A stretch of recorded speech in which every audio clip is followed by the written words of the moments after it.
அனைவருக்கும் வணக்கம். இன்றைக்கி நம்ம லேட்டஸ்ட் பீப்புள் சேனலில் நுரையீரல் எப்படி சமைக்கிறதுன்னு பார்க்கலாம்.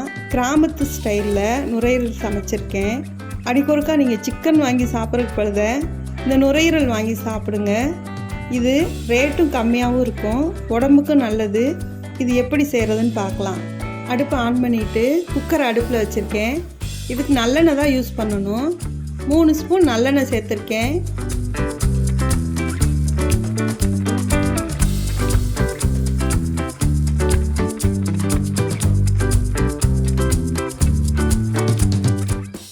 ஒரு ஸ்பூன் சோம்பு சேர்த்துருக்கேன்.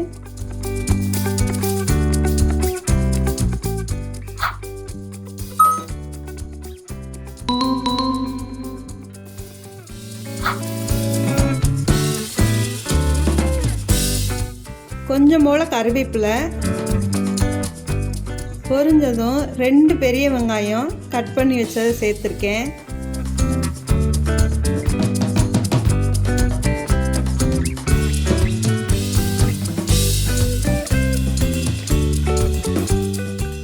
வதங்குறதுக்கு கொஞ்சம் போல் உப்பு சேர்த்துருக்கேன்.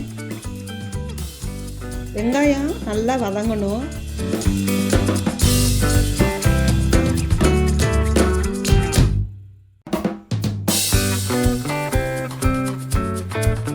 கொஞ்சம் கலர் மாறினதும் 2 ஸ்பூன் இஞ்சி பூண்டு சேர்த்துருக்கேன். அது நல்லா பச்சை வாசனை போகிற வரையும் வதக்கணும்.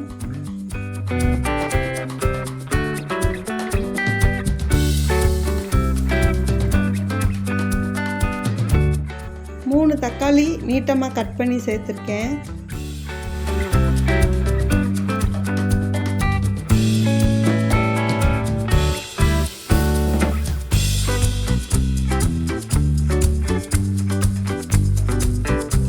பாதி வெந்ததும் இந்த கரண்டியில் 1/4 ஸ்பூன் மஞ்சள் தூள் சேர்த்துருக்கேன்.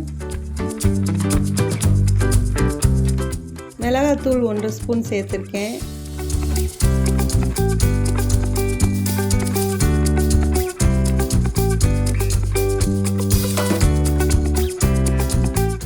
கரம் மசாலா 1 ஸ்பூன் சேர்த்துருக்கேன்.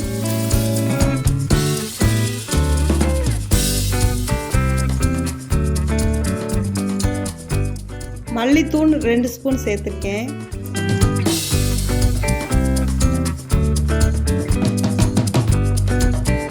இந்த எண்ணெயில் நல்லா கிளறி விடணும்.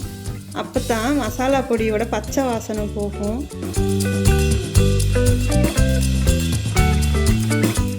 நான் 2 ஈரல் இன்றைக்கி எடுத்திருக்கேன். இதை நல்லா கழுவிட்டு சுத்தமாக தண்ணி இல்லாமல் வடிகட்டி எடுத்து வச்சுருக்கேன். தண்ணி இல்லாமல் அதில் சேர்த்துக்கணும். ஏன்னா நம்ம வதக்க அதுலேருந்து தண்ணி வெளியேறும்.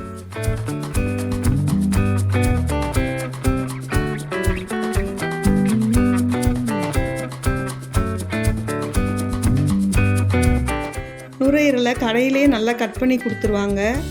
இதில் பசங்க தனியாக இருக்க பசங்களுமே இதை சமைச்சு சாப்பிட்டுக்கலாம். சிக்கன் வந்து சூடு, சிக்கனுக்கு பழுத இந்த நுரையீரலை சாப்பிட்டுக்கலாம்.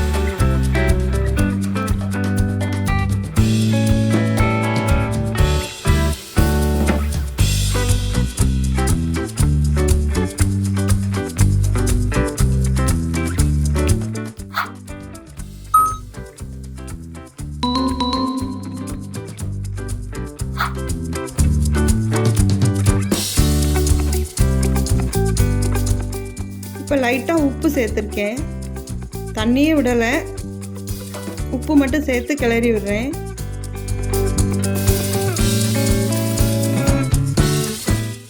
இந்த நுரையீரல் வந்து கொஞ்சம் மாறும், அது பார்த்தாலே நம்மளுக்கு தெரியும். 1/2 ஸ்பூன் கடலைப்பருப்பு எடுத்து ஊற வைக்கலை, கழுவி மட்டும் எடுத்து வச்சுருக்கேன். அதை அப்படியே இதோடு சேர்த்துக்கணும். ஊற வச்சு சேர்த்தா இந்த கடலைப்பருப்பு மசிஞ்சிரும், சாப்பிடும்போது ரொம்ப திகட்டும். அதனால் இப்படி கழுவி மட்டும் சேர்த்துட்டா போதும். ஈரல் வேகும்போது இந்த கடலைப்பருப்பும் வெந்துடும்.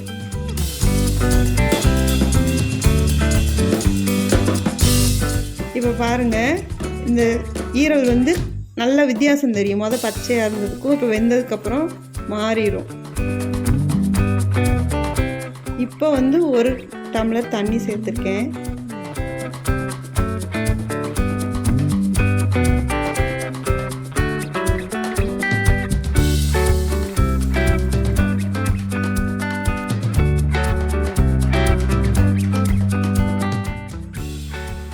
குக்கர் மூடி போட்டு 5 விசில் வரவும் எடுத்திருக்கேன். இப்போ இந்த மாதிரி கிரேவியாக இருக்கும், தண்ணியே இருக்காது. இந்த மாதிரி இருக்கும்போது எடுத்து கொத்தமல்லி தூவி நம்ம சாப்பிட்டுக்கலாம். சாம்பார் சாதம், ரசம் சாதம், நம்ம இலை சாப்பாடு எல்லாத்துக்குமே வச்சு சாப்பிட்டாலும் சூப்பராக இருக்கும். சாப்பிட்டு பார்த்துட்டு எப்படி இருக்குன்னு கமெண்ட் செக்ஷனில் சொல்லுங்கள். தொடர்ந்து சிம்பிளாக நம்ம வீடியோ பார்த்துட்ருக்கோம். எனக்கு எல்லோரும் சப்ஸ்கிரைப் பண்ணுங்கள், லைக் பண்ணுங்கள், ஷேர் பண்ணுங்கள். தேங்க்யூ.